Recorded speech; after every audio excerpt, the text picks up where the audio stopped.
We're the Vinyl Verdict. I'm Jacob. I'm Michael. And today we're going to do something a little bit different. Just wanted to do something about Badfinger, and we were talking about Concert for Bangladesh recently. Love watching Pete Ham play with George Harrison and play acoustic guitar behind the whole set. Badfinger fans always wonder during this very iconic stage in the band's development on the eve of Straight Up, why wasn't Badfinger given a song or two to perform? And today, just for fun, as a thought experiment, we were going to talk through maybe some of the potential songs they could have sang and what that might have looked like in the set. Concert for Bangladesh took place on August 1st, 1971, and it was kind of at the peak of George Harrison's fame. He had a number one album with All Things Must Pass, a number one song with My Sweet Lord, and other hits from that album. And a star-studded cast performed here.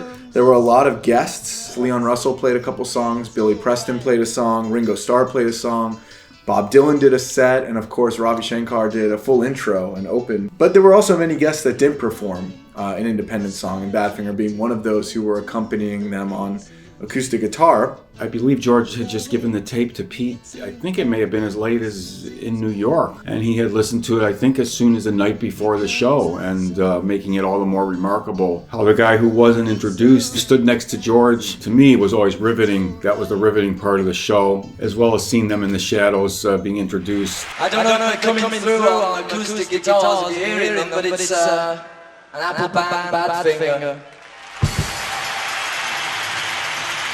Of course, as a fan, you look at them as a repository of unbelievable music that was going to be written and that was already being written. And they were on a stage with giants of the time. Pretty amazing, you're right. He doesn't even get announced. I mean, you would think for a duet, they say it now. Pete Ham from Badfinger. Might think that. Silent. Gonna try one with these acoustic guitars. He just walks up with his guitar, plays a song, and walks off to applause. And walks off and takes his guitar off and walks away. For those of you keeping score, this is the first time Here Comes the Sun was ever performed live. In 2023, this is the most streamed Beatles song by a wide margin, with over 1 billion streams. Here is that song 2 years later being performed live for the first time. And Pete Ham is up there doing it. This is the first big chance to see a Beatle. Yeah. And certainly the biggest concert that set the pattern for years to come for benefit concerts. George obviously wanted him right next to him for that song. They did a couple rehearsals for it. There were 2 shows. There was a morning and an evening show, and the sets were slightly different. So I think they did like 5 days of rehearsals. First day of rehearsal was July 26th, 1971, and the only people in attendance were George Harrison, Klaus Voormann, the 6-piece horn group, and Badfinger were the only people at that first rehearsal. And George Harrison was working on the set list at that time. He had Let It Rain by Eric Clapton included as part of the set. So he was still optimistic that Eric Clapton would show up and not be strung out. And obviously in the days that followed, he got much more nervous about that and even arranged a replacement with Jesse Ed Davis. But he was playing around with the set list a lot. He originally had All Things Must Pass on it.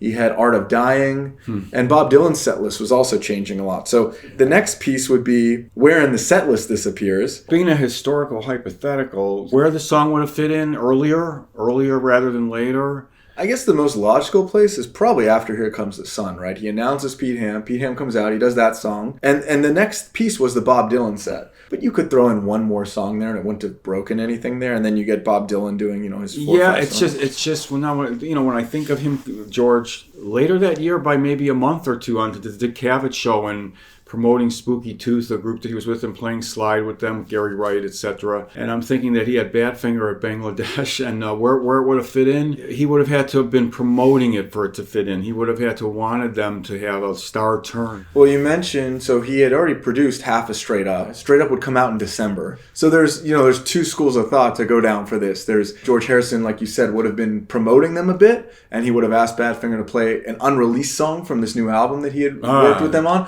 or that they would just pull something from their previous set. I personally can't imagine them debuting a song as something like this, especially a song that the arrangement maybe hadn't been totally finalized or the engineering hadn't been. Conventional wisdom at the time would be they didn't have a song to match any song that any of these people were playing, when we know that's not true. So looking at Badfinger's tour, Badfinger was touring until May of 71.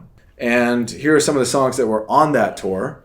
Honestly, based on the fact what Leon Russell played Jumpin' Jack Flash. I mean, I could see them doing a cover of like My Dark Hour or Feeling Alright with the larger band, with Jesse Ed Davis soloing too and passing it around. I can't imagine them doing a No Dice song, which is obviously such a small little garage band feel to that album. But I could picture them doing one of those big cover songs maybe.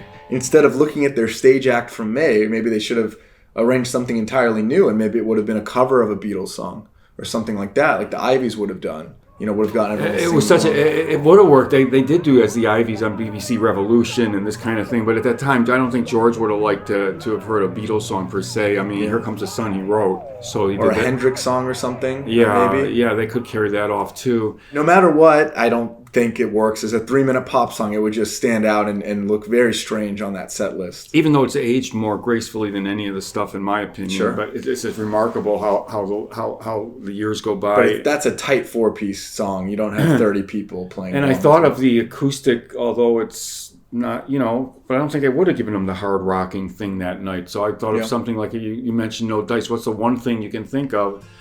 Word for the Dark or something, but I don't know if that would have worked. For it to be an unknown song, that feels a little bit intimidating, but in our dream state, I like the idea of them doing like Word for the Dark is the first song. He stays up there after Here Comes the Sun.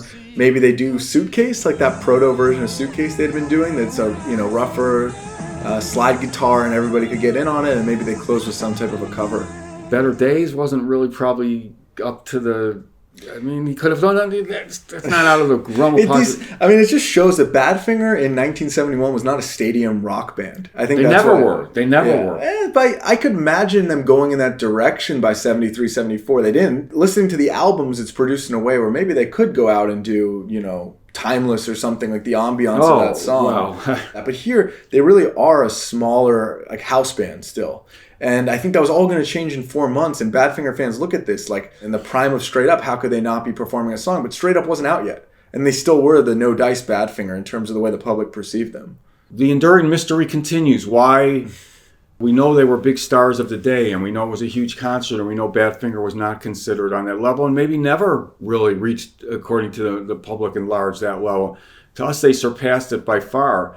But it still leaves room for... George was a supporter of theirs. George and Pete Ham were supposedly close. And so you wonder why not a song? Why not a song? We have mainly Joey's reminiscences at this point, looking up that night to these other people themselves. Yeah. And looking around in awe that they're on the same stage with so-and-so. And so that confidence from their side to be in the spotlight, as much as they were touring and growing in confidence as a band, and obviously we all were falling in love with it, but I don't think they themselves felt and weren't encouraged to feel that night on the same plane as these other acts, which is where it starts. From a review at the time, the largest applause of the entire show was when they announced Ringo. So that's kind of interesting that he came out and did it. It was the Beatle Association. And again, Badfinger played on that record too, but they're in the shadows singing along, probably not even singing, just playing the acoustic guitar part along with it. It don't come easy. Yeah. They're getting to be bigger and more well known. But on that night, or that afternoon and that evening on that stage, as George said when he introduced them, I don't know if you can see them in the shadows. But that's where they were, which is ironic, given what they produced. So if they came out of the shadows and could play one song, or you pick 2 to 3 songs as a set, what do you think Badfinger could have proposed in August 71? What would have best represented their songwriting to that audience and maybe would have gotten them more visibility? So let us know what you think. Thanks for watching, and we'll see you next time.